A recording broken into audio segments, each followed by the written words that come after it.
गांव सोनपुर अपनी हरियाली, शांत वातावरण और ईमानदार लोगों के लिए जाना जाता था।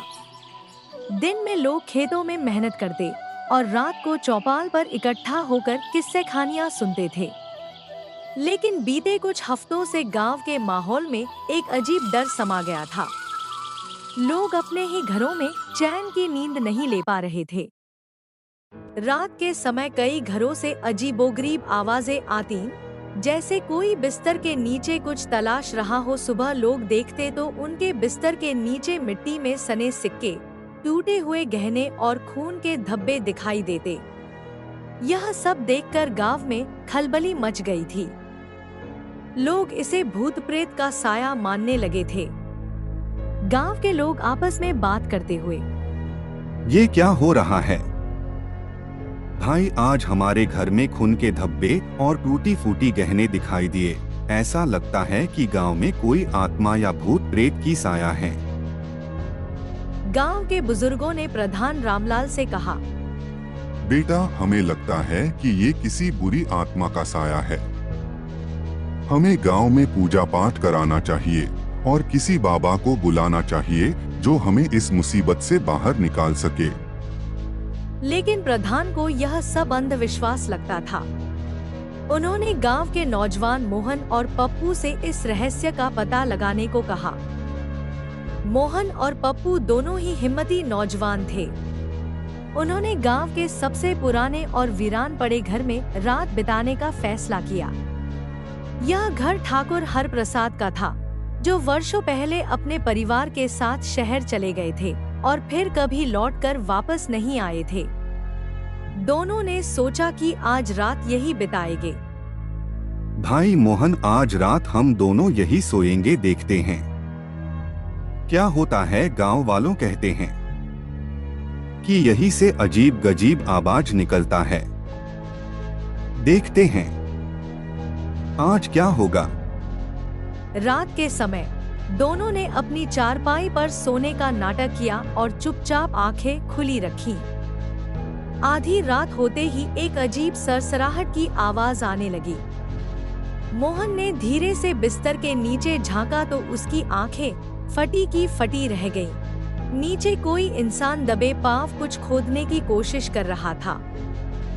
पप्पू ने धीरे से मोहन को इशारा किया और दोनों ने तुरंत अपनी टॉर्च जला दी। नीचे मिट्टी और धूल में सना हुआ एक आदमी घबराहट में उन्हें घूर रहा था। वह हड़बड़ाकर भागने लगा, लेकिन मोहन और पप्पू ने उसे पकड़ लिया और गांव वालों को बुला लिया। गांव वाले जब इकट्ठा हुए तो उन्होंने देखा कि पकड़ा गया आदमी गांव के पड़ोसी गांव धनपुर का बंसी था। प्रधान रामलाल ने सख्ती से पूछा, तू यहाँ क्या कर रहा था? तुम्हारे इस हरकत से पूरा गांव वाला परेशान है कि गांव में कोई आत्मा या भूत प्रेत की साया है। बंसी कांपते हुए बोला, मुझे माफ कर दो सरकार, मैं कोई चोर नहीं हूँ। मेरे दादा ने मुझे बताया था कि कई साल पहले इस गांव के पुराने महल में एक बहुत बड़ा खजाना छुपा था, लेकिन जब अंग्रेज आए तो गांव के कुछ लोगों ने उसे यहाँ के घरों में छुपा दिया था। मुझे लगा कि वह खजाना अभी भी यहाँ दबा होगा, इसलिए मैं रात में लोगों के बिस्तर के नीचे खुदाई करता था। गांव के बुजुर्गों ने जब यह सुना तो उन्हें पुरानी बातें याद आईं।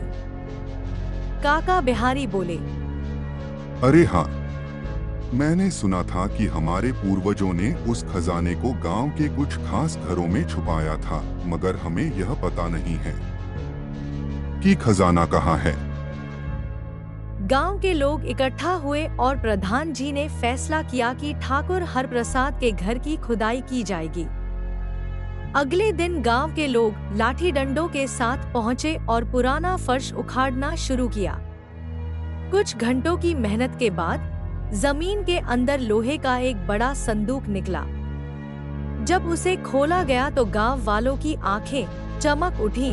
संदूक में सोने चांदी के सिक्के, पुराने आभूषण और कुछ तांबे के पत्र रखे थे, जिन पर पुरानी लिपि में कुछ लिखा हुआ था।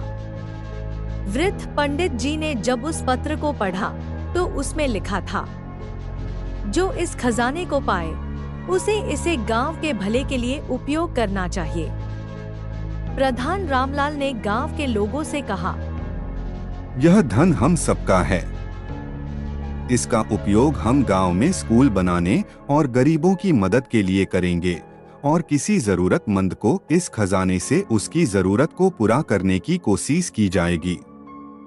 गांव में जश्न मनाया गया और सभी ने बंसी को माफ कर दिया।